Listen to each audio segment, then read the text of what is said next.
hurt, huh? Yeah. Ready?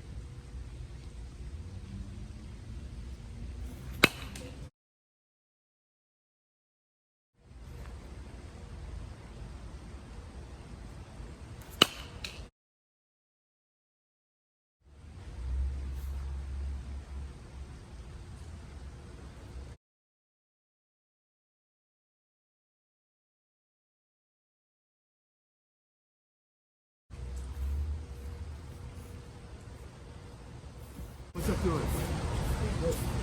Yeah. You feel what I'm talking about? You feel how you're paying more attention to the ball? Yeah.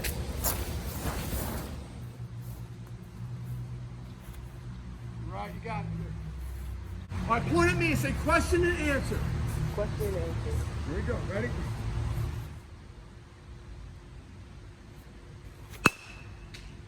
Here.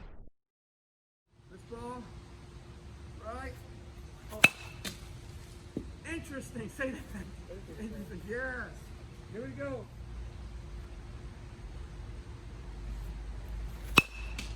Your straight elbow. Straight me straight. Let it go through your wrist. Coach Dave, I want to play Major League Baseball.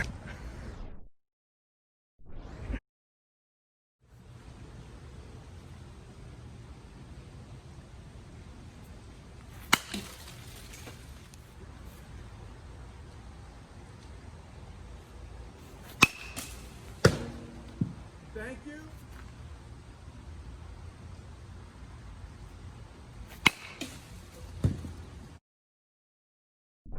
Masterpiece.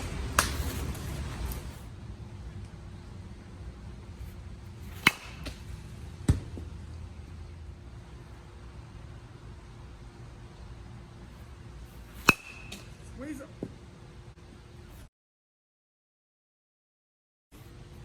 Point at me. That's good. All right, we got more to go. Before I get to the thing with the stretch, all right? Your right eye.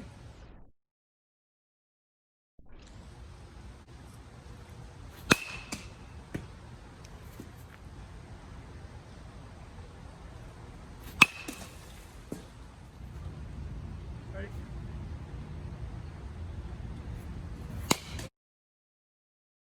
Thank you.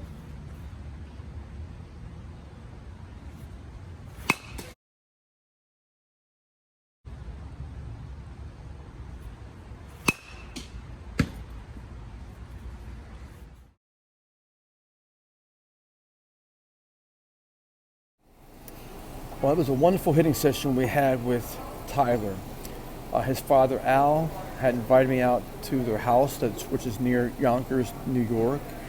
And it was prompted because, his son was just doing okay in games as well as he wanted to be. He was fine in batting practice, but when it came to games, his father knew there was something missing. His mechanics were good, but just was not producing the way he produces in batting practice. And he had multiple hitting instructors, it just wasn't producing. So he contacted me, and I appreciated his trust.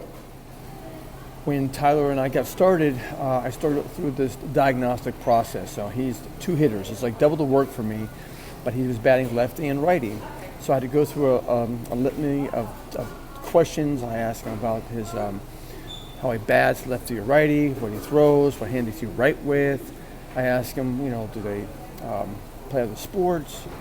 And I asked him, what is your dominant eye? It's a popular question because when I'm teaching these players about timing, it's important to me when I teach them, and they got to learn, what is your dominant eye?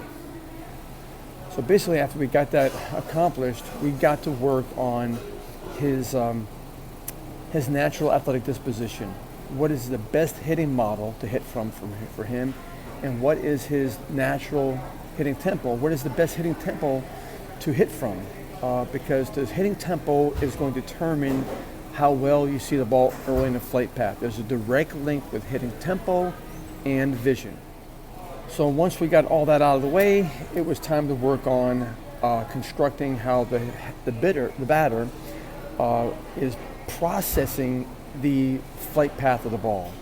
And we talked about the flight path is like a race. There's a starting point and there's an end point. And we always begin with teaching the players the end point and all the factors around it. People think, what's the big deal? It's just a point of contact. There's a lot of things that go into the finish line. If you studied my videos for almost 24 months, I worked on ideas of the finish line, and I've incorporated the blurry glasses test. With teaching the flight path, starting line to finish line, it's imperative that each hitter learns the concept of the pitcher's common denominator. It is the cornerstone or glue that binds together the hitter's timing and thought processes of when he's going to see the ball. The common denominator eliminates any kind of guesswork, and it's a black and white point. It's not a gray area. It's black and white when I need to start seeing the ball and start collecting data and information about the ball and about the ball's speed and space. There was a part in our 2-day session when Tyler had injured his hand, and rather than stopping the session, I had to revert to plan B, and we started to swing with one arm. And you see that in the video.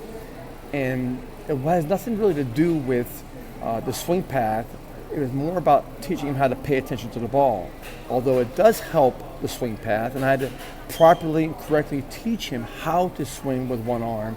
It's a very effective drill. I recommend it, especially to help teach players how to pay more attention to the ball. And but overall, it went very, very well. And I want to encourage you, if you have a player, son or daughter, similar situation that Tyler was in, to give me a call, send me an email, and I come visit you, and we can work face to face and help your player to be as good as they can be while they're still young.